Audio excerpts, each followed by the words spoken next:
जय भोलेनाथ। अगर आप सोमवार का व्रत नहीं कर सकते और आप सोमवार की व्रत कथा बस सुनते हैं तो मात्र कथा के सुनने मात्र से भगवान शिव की कृपा आप पर हमेशा बनी रहती है। तो पहले समय में किसी नगर में एक धनी व्यापारी रहता था। दूर दूर तक उसका व्यापार फैला हुआ था। नगर के सभी लोग उस व्यापारी का सम्मान करते थे। इतना सब कुछ से संपन्न होने के बाद भी वह व्यापारी बहुत दुखी था, क्योंकि उसका कोई पुत्र नहीं था, जिस कारण अपनी मृत्यु के पश्चात व्यापार के उत्तराधिकारी की चिंता उसे हमेशा सताती रहती थी। पुत्र प्राप्ति की इच्छा से व्यापारी प्रत्येक सोमवार भगवान शिव की व्रत पूजा किया करते थे और शाम के समय शिव मंदिर में जाकर शिव जी के सामने घी का दीपक जलाया करते थे।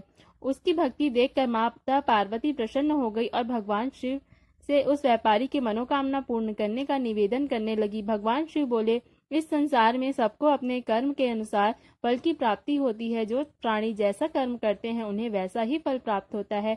शिव जी द्वारा समझाने के बावजूद मां पार्वती नहीं मानी और उस व्यापारी की मनोकामना पूर्ति हेतु वे शिव जी से बार बार अनुरोध करती रही। अंततः माता के आग्रह को देखकर भगवान भोलेनाथ को उस व्यापारी की पुत्र प्राप्ति का वरदान देना पड़ा। वरदान के पश्चात भोलेनाथ माता पार्वती से बोले, आपके आग्रह पर मैंने पुत्र प्राप्ति का वरदान तो दे दिया, परंतु इसका यह पुत्र 16 वर्ष से अधिक समय तक जीवित नहीं रहेगा। उसी रात भगवान शिव उस व्यापारी के स्वप्न में आए और उसे पुत्र प्राप्ति का वरदान दिया और उसके पुत्र के 16 वर्ष तक जीवित रहने की भी बात बताई। भगवान के वरदान से व्यापारी को खुशी तो हुई, लेकिन पुत्र की अल्पायु की चिंता ने उस खुशी को नष्ट कर दिया। व्यापारी पहले तो की तरह सोमवार के दिन भगवान शिव का विधिवत व्रत करता रहा। कुछ महीनों के बाद उसके घर अति सुंदर बालक ने जन्म लिया। घर में खुशियां भर गई। बहुत धूमधाम से पुत्र जन्म का समारोह मनाया गया, परंतु व्यापारी को पुत्र जन्म की अधिक खुशी नहीं हुई, क्योंकि उसे पुत्र की अल्पायु के रहस्य का पता था। जब पुत्र 12 वर्ष का हुआ तो व्यापारी ने उसे उसके मामा के साथ पढ़ने के लिए वाराणसी भेज दिया।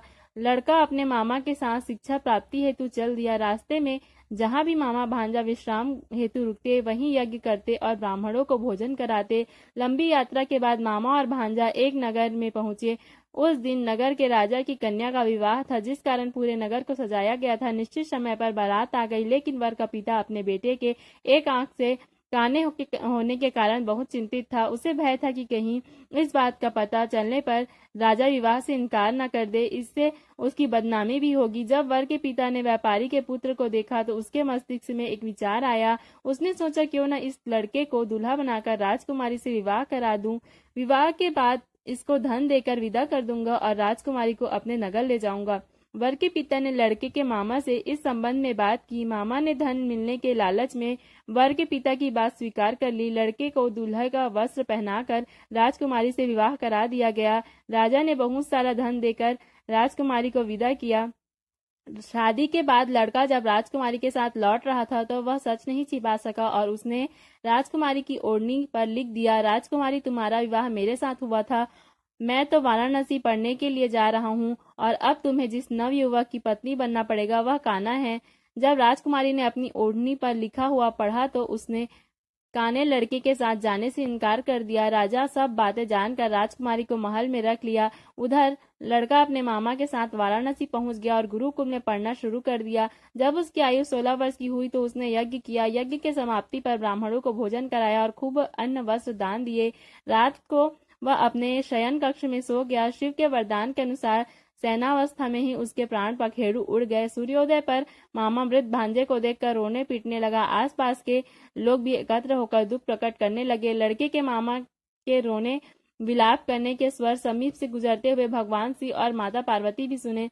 पार्वती ने भगवान से कहा, प्राणनाथ, मुझे इसके रोने के स्वर सहन नहीं हो रहे, आप इस व्यक्ति के कष्ट को अवश्य दूर करें। भगवान शिव ने पार्वती के साथ अदृश्य रूप से समीप जाकर देखा तो भोलेनाथ पार्वती से बोले, यह तो उसी व्यापारी का पुत्र है जिसे मैंने 16 वर्ष की आयु का वरदान दिया था।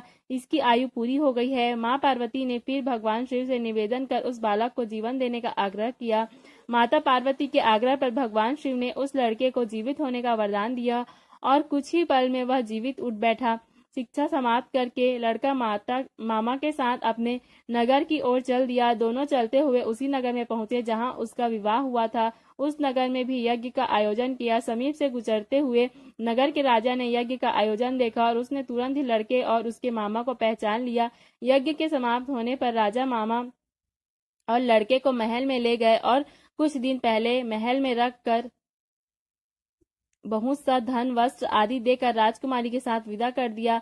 इधर भूखे प्यासे रहकर व्यापारी और उसकी पत्नी बेटे की प्रतीक्षा कर रहे थे। उन्होंने प्रतिज्ञा कर रखी थी कि यदि उन्हें अपने बेटे की मृत्यु का समाचार मिला तो दोनों अपने प्राण त्याग देंगे। परंतु जैसे ही उसने बेटे के जीवित वापस लौटने का समाचार सुना तो वह बहुत प्रसन्न हुआ। वह अपने पत्नी और मित्रों के साथ नगर के द्वार पर पहुंचा। अपने बेटे के विवाह का समाचार सुनकर पुत्र वधू राजकुमारी को देखकर उसकी खुशी का ठिकाना न रहा। उसी रात भगवान श्री ने व्यापारी के स्वप्न में आकर कहा, हे श्रेष्ठी, मैंने तेरे सोमवार के व्रत करने और पुत्र व्रत कथा सुनने से प्रसन्न होकर तेरे पुत्र को लंबी आयु प्रदान की है। पुत्र की लंबी आयु जानकर व्यापारी बहुत प्रसन्न हुआ। सोमवार का व्रत करने से व्यापारी के घर में खुशियां लौट आई। शास्त्रों में लिखा है कि जो स्त्री पुरुष सोमवार का विधिवत व्रत करते और व्रत कथा सुनते हैं उनकी सभी इच्छाएं पूरी होती हैं। जय भोलेनाथ।